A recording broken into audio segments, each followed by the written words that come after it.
Iskandar dikenal sebagai seorang presenter tanah air yang memiliki segudang prestasi. Di antaranya adalah penghargaan presenter berita terbaik yang dianugerahkan oleh KPI. Lahir dari darah Tionghoa, ia sudah memiliki track record yang cukup panjang untuk membangun Indonesia dalam profesinya sebagai jurnalis. Kepeduliannya terhadap sesama yang menjadi penyambung lidah dari masyarakat ke pemerintah membuatnya menekuni profesi ini selama 9 tahun dan masih berlangsung sampai saat ini.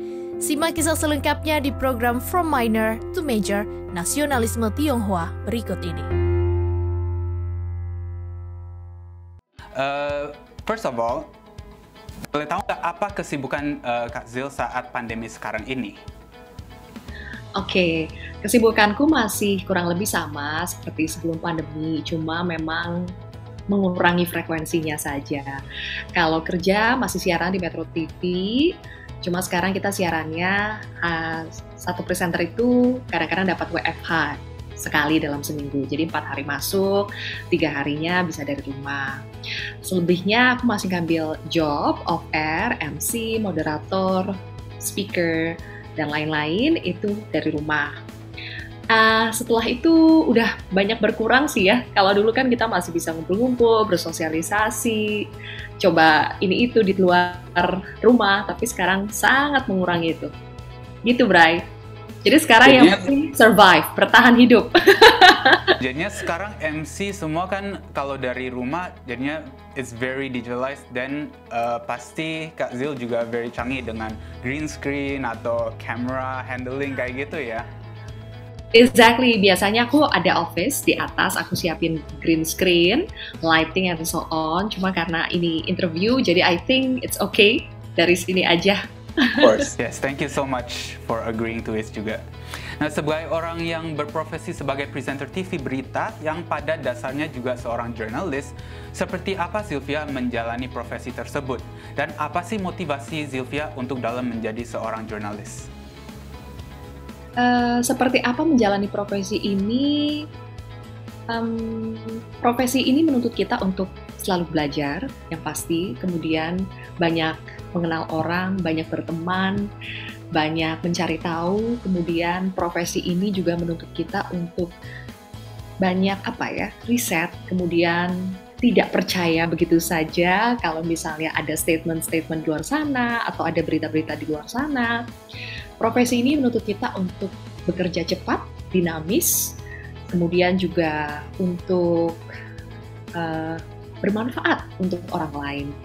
Jadi pada dasarnya jurnalis itu adalah pekerjaan yang menurut saya pekerjaan yang mulia ya, karena kita bermanfaat untuk orang lain, kita bisa menginformasikan kebenaran kepada orang lain, membantu orang lain untuk membuat keputusan, membantu orang lain untuk tidak mudah terprovokasi, tidak mudah percaya begitu saja, karena kan di zaman sekarang, media sosial, digitalisasi, berita sangat banyak. Kita tuh setiap hari dihujani, dibanjiri dengan berita-berita yang kita sampai tidak tahu ini benar atau tidak.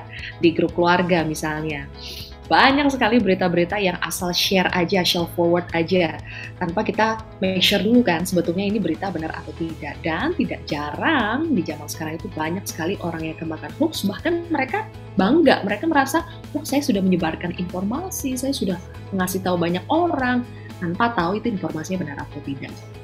Jadi saya merasa di zaman sekarang justru pekerjaan sebagai jurnalis itu pekerjaan yang semakin dibutuhkan oleh masyarakat, karena kita ada di garda terdepan untuk selalu menginformasikan fakta, kebenaran kepada masyarakat. Terus apa yang memotivasi saya? Yang memotivasi saya adalah sebetulnya dulu saya sih cita-citanya pengen menjadi guru atau dosen gitu. Karena dari kecil kok sukanya hal-hal yang berbau public speaking gitu loh. Dan kalau dulu kan di sekolah contoh kita adalah guru ketika dia menjelaskan sesuatu, menerangkan sesuatu. Jadi contoh kita adalah guru. Makanya waktu itu saya pengen menjadi guru atau dosen. Tapi ketika kuliah, saya mengeksplor diri dengan banyak ikut kompetisi. Dan karena saya merasa pede di public speaking, jadi memang kompetisi-kompetisi yang saya ikut itu selalu berbau public speaking. Apakah itu news presenter, apakah itu debate, dan macam-macam speech juga pernah saya ikuti gitu. Nah dari situ saya merasa kayaknya saya memang passion deh di public speaking. Saya passion untuk tampil di dunia broadcasting. Nah, dari situ saya juga semakin mengembangkan diri dengan ikut Binus TV, ikut lomba-lomba yang ketemu dengan juri-juri profesional. Waktu itu juga ada juri-juri dari Metro TV, dari TV-TV berita yang lain. Nah, di situ saya makin merasa yakin untuk terjun di dunia TV. Motivasinya waktu itu lebih kepada I think it's my passion. Tapi setelah years di Metro TV, saya merasa ini pekerjaan yang membuat saya bermakna. Jadi ada tujuan gitu dari pekerjaan saya ini, dari hidup saya, karena saya merasa menjadi jembatan antara masyarakat dengan pemangku kepentingan, which is tidak banyak orang yang mendapatkan kesempatan seperti itu. Ada berapa orang sih yang punya akses misalnya langsung ke petinggi-petinggi negeri ini. Ada berapa orang sih yang kalau misalnya ada bencana, ada pesta rakyat misalnya, dia punya akses untuk ada di lokasi itu duluan gitu. Sedikit sekali orang yang punya akses seperti itu. Jadi saya merasa ini adalah pekerjaan yang bermanfaat buat banyak orang, tidak hanya buat diri saya sendiri. Kalau ngomongin setelah 9 tahun di Metro TV, ada tawaran kerja yang lain atau enggak, beralih profesi atau tidak, ada. Tapi sampai sekarang saya masih merasa nyaman di sini, saya masih merasa dibutuhkan di sini. Saya merasa dibutuhkan dan saya juga membutuhkan pekerjaan ini karena itu mengisi mengisi bagian dari hidup saya yang saya ingin bermanfaat buat orang lain, orang banyak, masyarakat Indonesia. Gitu kira-kira, Bray. Apa sih yang membuat Sylvia turun menjadi reporter politik dan hukum pada saat itu? Ya, waktu itu ketika pelatihan, kita awal di tahun 2012, setelah menjalani pelatihan di kelas, pelatihan jurnalistik ya, kita berikan kesempatan untuk memilih dari sekian banyak desk yang ada di Metro TV, pilih nomor 1, 2, sampai 3 kalau tidak salah, kamu mau di desk apa? Desk itu kayak jurusan apa lah ya kalau di kuliah gitu. Mau di desk apa? Nah, waktu itu sebetulnya aku tidak suka politik, aku tidak suka hukum, tidak suka yang berat-berat lah ya, tidak suka hard news gitu loh. Waktu itu kenapa aku suka Metro TV, karena waktu itu I enjoy watching ada program 11 yang sangat light, soft news feature, happy gitu loh. Tapi I don't know why waktu itu aku merasa harus accept the challenge, harus mengambil sesuatu yang out of my comfort zone. Jadi aku memilih untuk join di desk Polhukam, politik, hukum, dan keamanan. Dan itu dikabulkan sama atasan, karena kan kita pemilih, tapi yang decide at the end itu mereka gitu loh. Jadi aku merasa di Metro TV itu memang kuatnya exposure yang paling banyak itu adalah berita-berita hard news ya, politik, hukum, keamanan, dan sebagainya, and social issue. Jadi aku merasa challenged gitu untuk bisa menaklukkan ketakutan diri aku juga, karena aku juga takut sebetulnya mencoba hal yang baru. Tapi I think ini sudah langkah yang baru, jadi aku harus berani gitu. Jadi ya itu, sampai kalau dulu teman-temanku tuh rata-rata di rolling, dipindah desknya. 3 bulan misalnya di Polhukam, kemudian dipindah ke desk yang lain gitu ya. Desk waktu itu macam-macam, ada desk ekonomi, desk internasional, kemudian ada sosbud, dan macam-macam. Tapi entah kenapa, mungkin karena kekurangan orang juga di desk Polhukam dan mungkin tidak secepat itu meng-grooming orang untuk di desk Polhukam, akhirnya aku nggak punya pengalaman pindah desk. Jadi selama aku menjadi reporter di lapangan tuh aku selalu desk Polhukam. Meskipun dalam beberapa kali juga terjun ya meliput berita-berita yang lain, isu-isu yang lain, ekonomi, sosial, budaya, feature, dan sebagainya. Aku juga belajar. Tapi mayoritas itu aku di berita-berita hard news. Waktu itu aku ditaruh, diposin, namanya kita ditaruh di satu wilayah gitu ya, atau di satu, pokoknya ini adalah bagian kamu jaga ini gitu loh. Dulu aku ngepost di Mabes Polri, terus pernah di Kejaksaan Agung, juga pernah di KPK sebentar, terus di Tipikor juga. Jadi kira-kira di tempat itulah muter-muter di situ. Gitu, Bray. Jadinya salah satu take away dari ajaran Kak Zil itu we have to take challenge. Jadinya kalau nggak di challenge itu you never know what you can become in the end. Dan sekarang ternyata aku suka banget, Bray. Aku suka banget di berita-berita yang hard news, and I think this is my passion at the end. Aku merasa ketika aku disuruh bawain berita yang light, yang feature, I still can do it, but hard news it's more me. Nah, sementara kan juga since you bring out all the hard news to Indonesians community, nah bagaimana Sylvia menandangin profesi Sylvia dengan kemajuan bangsa Indonesia? Apakah Sylvia yakin bahwa menyebarkan informasi dapat mengubah bangsa? Pastinya nggak cukup, Bray. Pastinya nggak cukup.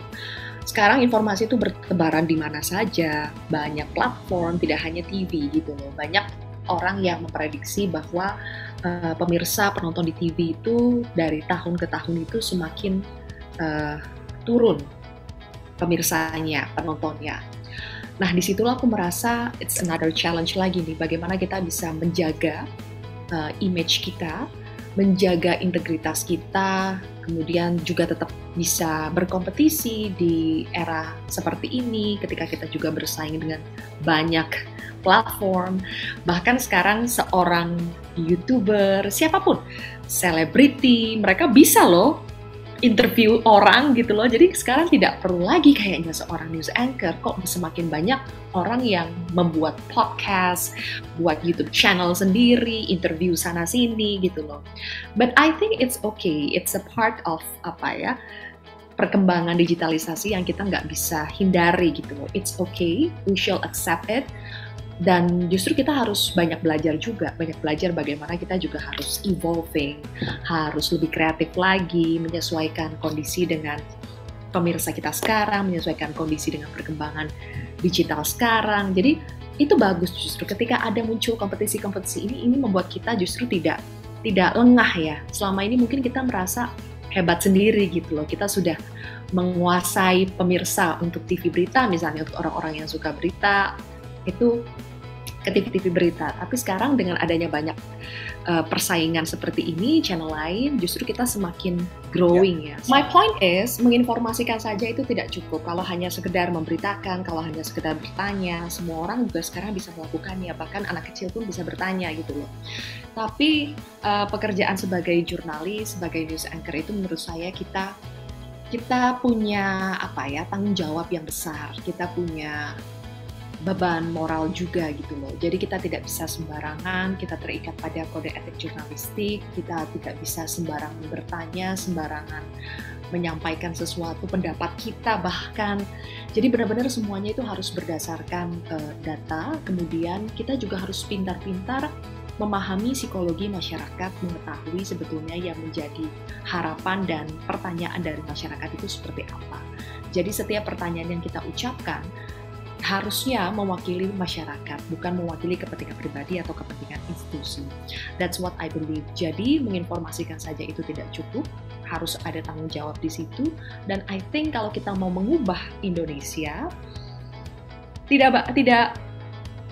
tidak cukup dengan informasi, karena kita harus bisa meyakinkan masyarakat bahwa memang itu adalah informasi yang mereka butuhkan, itu adalah informasi yang bisa membantu mereka to decide something in their life yang bermanfaat untuk mereka, dan membuat masyarakat ketika mereka percaya kepada kita, maka mereka juga akan membantu kita menyebarkan informasi yang benar itu.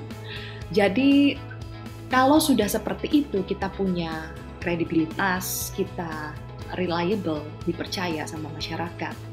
Makanya disitulah saya merasa, mungkin dengan cara seperti itu baru sedikit perubahan bisa dilakukan. Tapi kalau hanya sekedar menginformasikan, it's not enough. Meskipun ada beberapa dalam pengalaman saya selama menjadi jurnalis itu, ternyata dari hasil-hasil liputan, dari hasil-hasil wawancara saya, ternyata ada masyarakat yang terketuk hatinya, misalnya untuk menyalurkan tangannya membantu orang lain. Waktu itu ketika aku liputan di program News Story Insight, ketika meliput calon jamaah umroh yang ditipu oleh travelnya, waktu itu aku membuat personalisasi ya, jadi menggambarkan bagaimana kehidupan calon jemaah ini, bagaimana dia harus menabung 14 tahun untuk bisa berangkat umroh, nabungnya juga di celengan dari kaleng biskuit bekas, sehari-hari menjual gorengan. Setelah 14 tahun, DP uang, bukan DP, udah bayar full, ditipu lagi.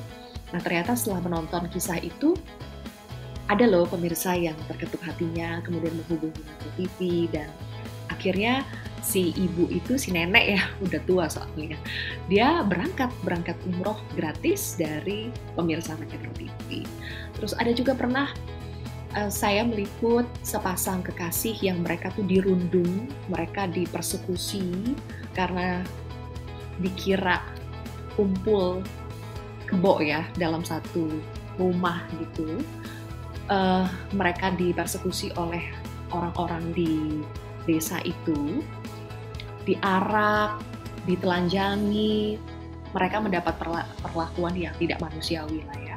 Setelah saya meliput soal itu, ternyata ada pengusaha besar di Indonesia, pengusaha besar sekali di Indonesia yang menghubungi saya, kemudian meminta saya untuk menjembatani bagaimana caranya saya bisa membantu sepasang kekasih ini. Akhirnya mereka dinikahkan, diberikan uang, diberikan pekerjaan.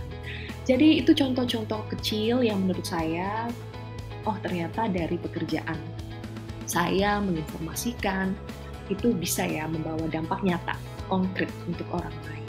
Nah selebihnya sebetulnya banyak kok. Saya yakin sebagai jurnalis, kita kalau ada teman-teman kita butuh sesuatu, keluarga kita butuh sesuatu, butuh informasi, itu pasti akan bertanya duluan ke kita gitu loh. Kalau tadi kan Kasil sudah ceritakan 2 story yang lumayan yang bisa membantu masyarakat. Apakah ada yang story lain yang paling berkesan dalam penugasan peliputan berita selama Sylvia berkarir?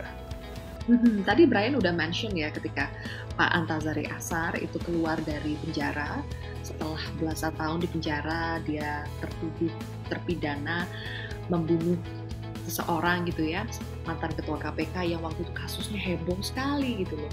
Dan ketika dia keluar di tahun 2016, waktu 10 November 2016 ya, banyak orang yang memprediksi apakah seorang Antasari Azhar ini akan bernyanyi dalam arti quote and quote, dia akan membeberkan siapa sebetulnya yang orang yang dia anggap itu membuat dia harus dipenjara sekian lama, yang orang yang merekayasa semua kasus ini dan menyeting lah ya supaya dia yang dikorbankan dari kasus ini gitu loh. Jadi waktu itu saya dapat kesempatan dari executive producer saya itu memberikan kesempatan itu kepada saya secara eksklusif, masuk ke dalam penjaranya, kemudian meliput bagaimana kondisi kamarnya Pak Antasari, teman-teman Pak Antasari di dalam, kegiatan Pak Antasari sehari-hari, sampai akhirnya Pak Antasari menandatangani berkas-berkas pemulangan gitu ya. Dan sebelum benar-benar menginjakkan kaki keluar dari lapas, itu saya melakukan wawancara eksklusif dengan Pak Antasari. Dan itu seri yang pertama. Ternyata itu berlanjut ya, karena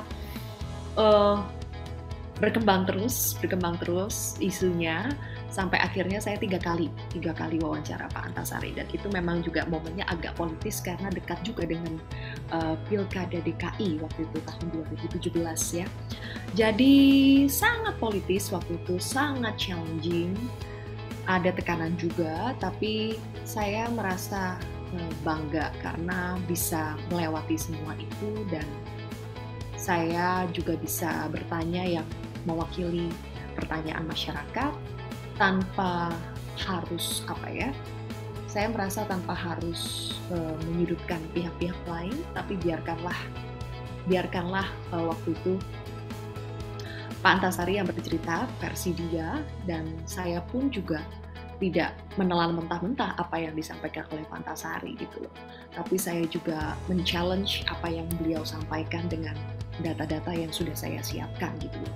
Dan ternyata it's salah satu pengalaman yang paling berkesan dalam karir jurnalistik saya, karena setelah itu ternyata dari hasil wawancara saya yang kedua dengan Pak Antasari waktu itu di studio masih dalam program Metro Pagi Prime Time, itulah yang disubmit oleh saya dan kantor untuk ikut lomba kan, untuk ikut lomba kategori Best News Presenter dari KPI, presenter berita terbaik. Saingannya waktu itu berat-berat, banyak senior juga, tapi because that was my first time nominated dan saingannya berat-berat, aku waktu itu benar-benar tidak expect apapun gitu loh, bisa menjadi nominee aja itu udah sesuatu yang membanggakan dalam karirku. Tapi ternyata menang, so it's very rewarding for me dan semakin memicu saya, memotivasi saya untuk bisa lebih berkembang lagi di karir jurnalistik saya. Yang lain mungkin berkesan juga karena di tahun 2020 tahun lalu, ketika kayak pandemi semuanya slow down, kita pasti sebagai jurnalis juga rasanya slow down, banyak slot-slot liputan yang dikurangi, banyak jadwal-jadwal yang dikurangi, keluar kota juga dikurangi dan sebagainya. Nggak seperti dulu ya, wartawan tuh bisa kemana-mana, wah bebas lah gitu ya. Banyak sekali dikurangi, saya merasa agak stagnan gitu loh di tahun 2020 ketika masa pandemi awal. Tapi ternyata di akhir tahun, di bulan November, kantor memberikan saya kesempatan untuk wawancara dengan RI1, dengan Presiden Jokowi. Jadi setelah 8 tahun lah ya, 8 tahun karir, kemudian lagi pandemi pula. Jadi kantor memberikan saya kesempatan gitu untuk mewawancarai orang nomor 1 di Indonesia, one on one, di istana waktu itu dengan tim yang terbatas, kru yang terbatas karena kita tidak boleh rame-rame. Dulu kan kalau wawancara orang sepenting itu pasti banyak sekali krunya gitu kan. Waktu itu enggak, dikit banget sampai-sampai make up artis pun saya nggak bawa gitu loh. Jadi benar-benar make up di kantor, apapun yang terjadi nanti udah keluar kantor, udah biarin gitu loh, touch up sendiri aja. Jadi benar-benar I think it's just 10 people atau less than 10 gitu loh. Jadi saya merasa dapat kesempatan untuk wawancara Pak Jokowi secara langsung itu juga sebuah pengalaman yang berkesan dan pastinya membanggakan dalam karir saya. Seberapa banyak, sekali lagi kan, berapa banyak orang yang bisa ngobrol, bertatap muka langsung, nanya-nanya lagi, udah presiden sibuknya minta ampun, kita nanya-nanya lagi gitu kan. Ini siapa sih? Anak dari mana ini? Nanya-nanya lama lagi gitu kan. Jadi saya merasa membanggakan. It's gak pernah terpikir sebelumnya ya, seorang gadis Belitung dulu kan yang hidupnya kayaknya biasa aja tapi bisa sampai menginjakkan kaki ke istana wawancara dengan presiden. Nah, I think banyak yang bisa kita pelajari sih dari your stories. Nah, untuk Sylvia sebagai TV presenter yang very very successful ya, bagi Sylvia apakah belum kayaknya ya. Dan seberapa besar keinginan Sylvia untuk memajukan Indonesia dengan profesi yang Sylvia miliki? Saya rasa saya bisa bertahan sampai 9 tahun di Metro TV. Jadi Metro TV itu masih menjadi kantor pertama saya setelah lulus kuliah.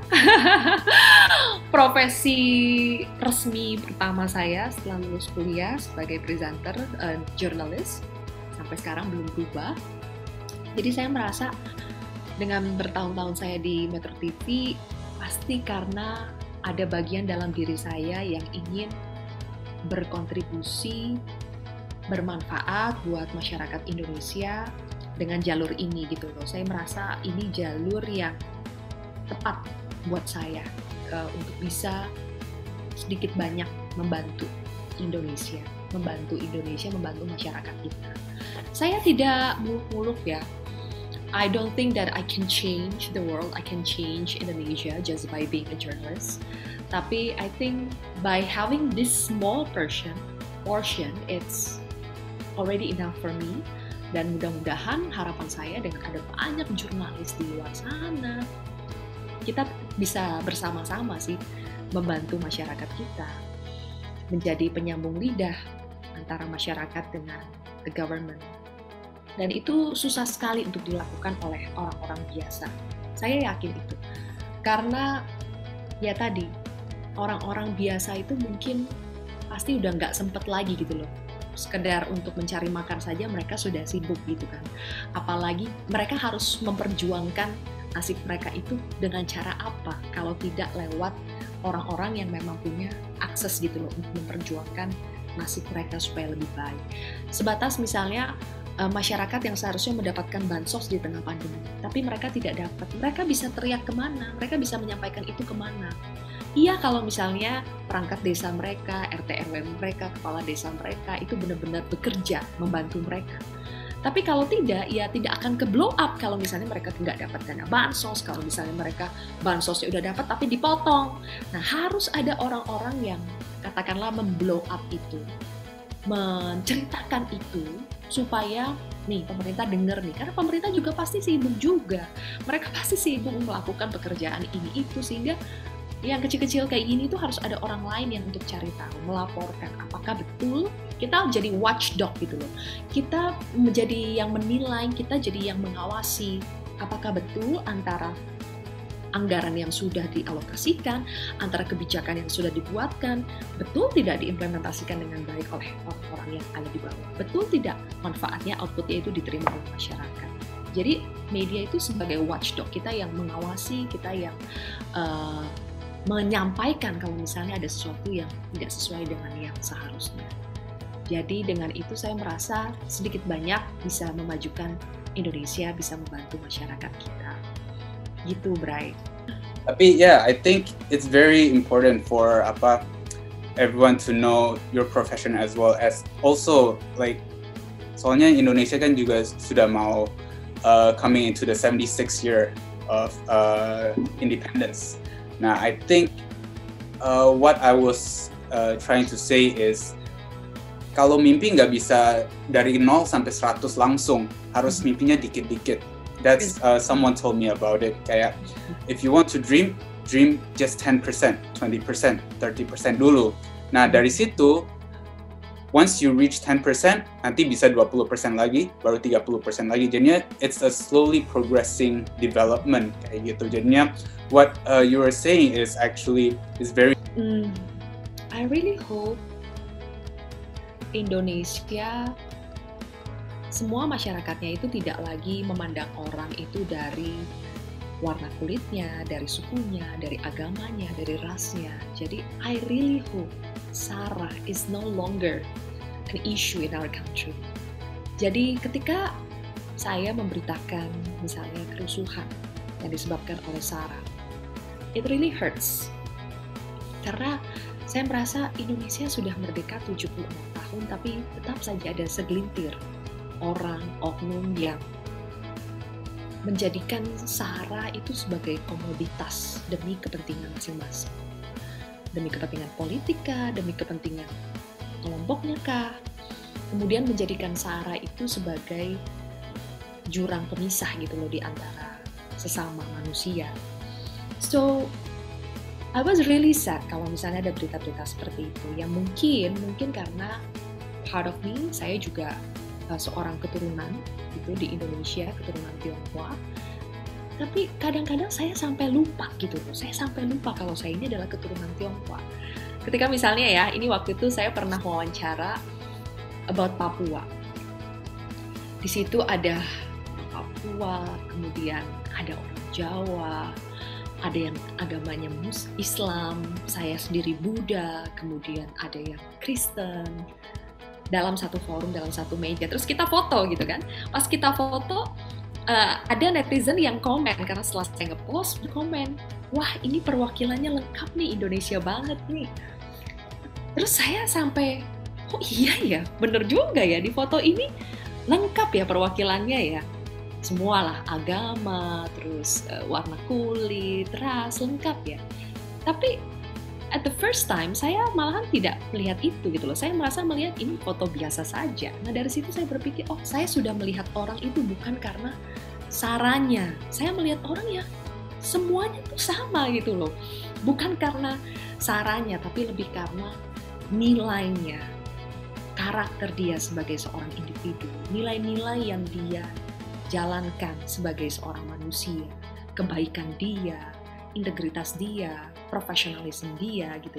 Jadi itu bagaimana kita melihat orang. Dan I really hope di ulang tahun, hari ulang tahun Indonesia, kemerdekaan Indonesia yang ke-76 nanti, kita bisa lebih dewasa lagi, kita lebih tidak terprovokasi lagi kalau misalnya ada orang-orang yang sengaja menjadikan SARA itu sebagai sebuah komoditas gitu ya, demi kepentingan masing-masing. Jadi saya berharap kita bisa lebih tolerant lagi. Toleransi, it sounds cliche maybe, tapi I think it's a homework, it's a big homework for us as Indonesian, dan we still have to have a good fight for it. Kita harus berjuang, tidak mengenal lelah. Untuk orang-orang sekitar kita juga, dalam berteman, kita harus mempraktikkan berteman itu bukan hanya karena orang-orang dengan satu rumah ibadah saja gitu loh. Enggak, kita harus melihat orang itu karena karakter dan nilai-nilai dia, bukan karena SARA dia. Soalnya Indonesia is a one country. It's not different countries made up into one big family kan, tapi it's one race, one family kayak gitu. Yes. So yeah, thank you so much for your time. Before we end the session, apakah boleh minta Sylvia mengucapkan selamat hari ulang tahun ke 76 tahun Republik Indonesia dengan tagline Indonesia Tangguh, Indonesia Tumbuh, Dirgahayu Indonesia Merdeka. Oke. Selamat hari ulang tahun ke-76 untuk Republik Indonesia. Indonesia Tangguh, Indonesia Tumbuh, Dirgahayu Indonesia Merdeka. Thank you so much, Kak Zil. Thank you so much for your time and